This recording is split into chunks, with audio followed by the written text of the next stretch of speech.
Hello, audience. I introduce myself. I am Siram Ramakrishna, professor from the National University of Singapore. I'm also a distinguished alumni of IIT Madras. I'm also the coordinator for Sangam 2020. Sangam 2020 is happening during the transformative year 2020. And we have a very accomplished, passionate individual for in-video conversation. Let me introduce Professor Darwin to you, and after that, he would introduce his passion concepts to you. Professor Darwin works at the University of Berkeley House. He is well known as the father of Smart Village movement. He is also the director of two centers at UC Berkeley. They are Center for Corporate Innovation and Center for Growth Markets. He is the author of 4 books, all related to smart villages and the sustainability of the planet. He is very passionate, actively involved in engaging communities in India and enabling smart village movement. It is my honor as well as privilege to invite Professor Darwin to share with us what he thinks about why the world needs more villages and why they should be smart villages.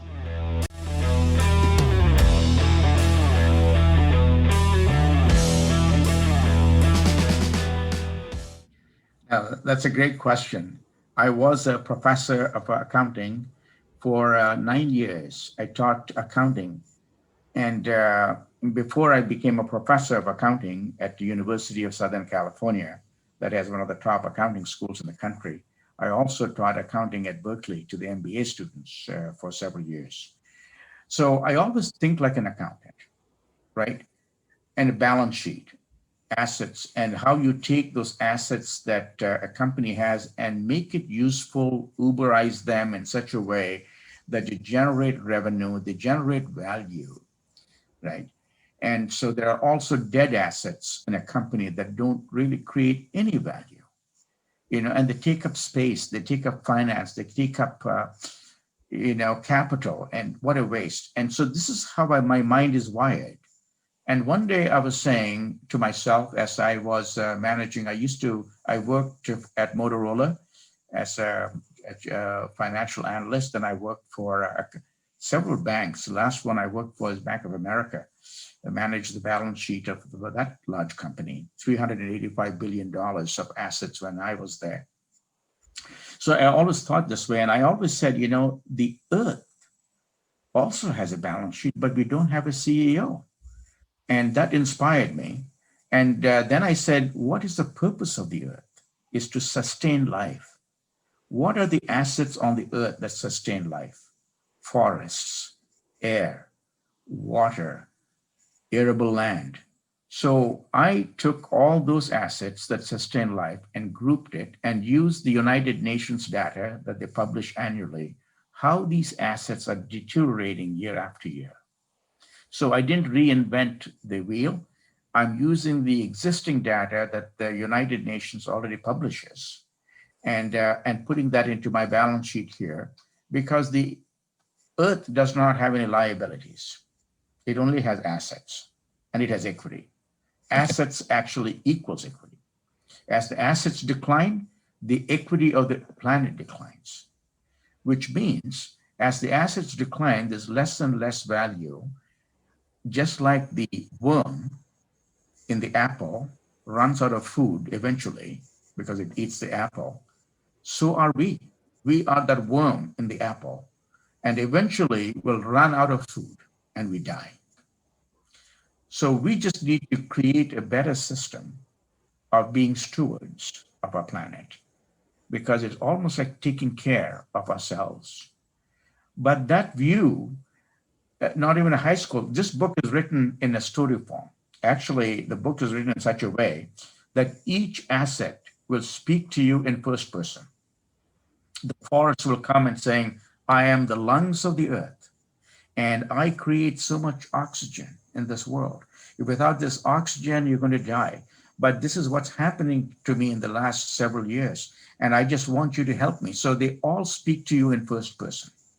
So a high school student can read this and really relate to it, right? And I think that what inspired me. And the another thing inspired me about this is a while ago when I was a kid, my father gave me a book called "I Am Joe's Body," and each organ in the body in the Reader's Digest series speaks to you in first person. I am your lungs, I'm your heart, I'm your ovaries. There's also Jane in there, Joe and Jane, it's a body. And so what happened was it made it much more personal to me as to how I can relate. And this book is written in that way. And I hope that you'll take comfort in that. It's written that any high school student can not only do it, but they can take action on it. They can see how the earth is declining and they can react to it. And there's a page called Global Consensus, which means they can press a button and say and so this is how I feel about our planet. So the world leaders can take note and say, gosh, China is causing so much pollution, or India is causing so much pollution. These are the implications, and this is how I feel about it. A few years ago, when Japan had this nuclear reactor accident, right? Many Indian kids and students said, we don't want nuclear reactors in India. If the Japanese people cannot control and create a safe nuclear reactor and be exposed to all this radiation, you think we can do it better? Maybe even the watchman who's watching at the nuclear reactor in India doesn't know which switch to turn off. And so that kind of awareness is very, very important for us because we're globally connected.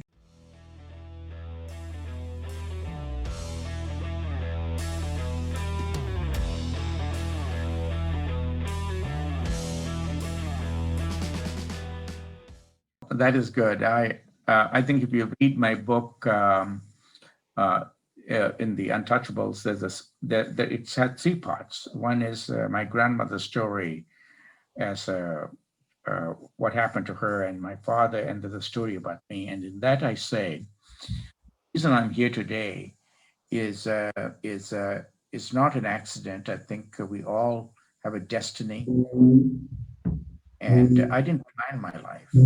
I just started living. I started walking. As the doors began to open, I walked through them. I never got up one day and I said, I want to be a professor at UC Berkeley. I just got up and I started doing things. So whatever I did work so hard, I got promoted up. I never asked any boss for a raise or a promotion, and I just did my part and it just happened. So the reason that I'm here today at UC Berkeley, I don't know how it happened, it just happened. But wherever I am, my mindset has always been, because I come from a village, and that really helped me to think differently than most people.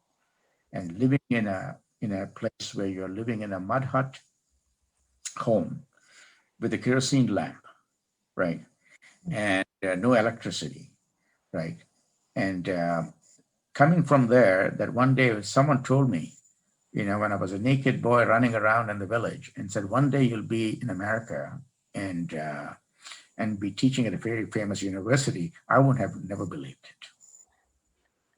So destiny has an important role. I think one of the things I want to say to the young people is, as you go on your journey, as God opens doors for you, right, look for the possibility as to how you can be an enabler and an empowerer and to help other people. And then I think there'll be a lot of blessings that'll come and you can bless many, many lives.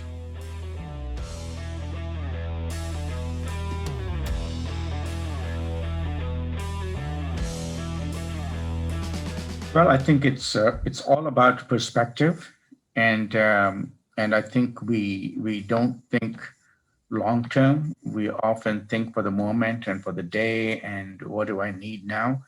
That's more of a animal instinct versus a human instinct, where God created us is to have a vision for the future and look forward. And when you do that, I think all the pieces will fall in place. The reason for my quote is that the future is here and is unevenly spread. Is today we have enough knowledge in the world. We need to look no further than enough technology. It's all here. It is just that it takes us to work with one another and put those pieces together so we see the full picture. That takes cooperation, coordination, and willingness to do it. And I think that's sometimes that happens in a crisis. When you have all these wars going on between Russia, say, United States, and so on, when the Martians attack us, we don't care about Russia, your enemy is Russia or China. We combine forces to attack the Martians, right? So sometimes some of these crises that come along the way, like what we're going through right now, is there that God is trying to teach us and send us a message that, you need to work together. You are your brother's keeper, right? You can't say, I have no need of you. We Right. need each other. And that mindset, sometimes it's a hard lesson. You need someone to hit you over the head with a hammer before you get it.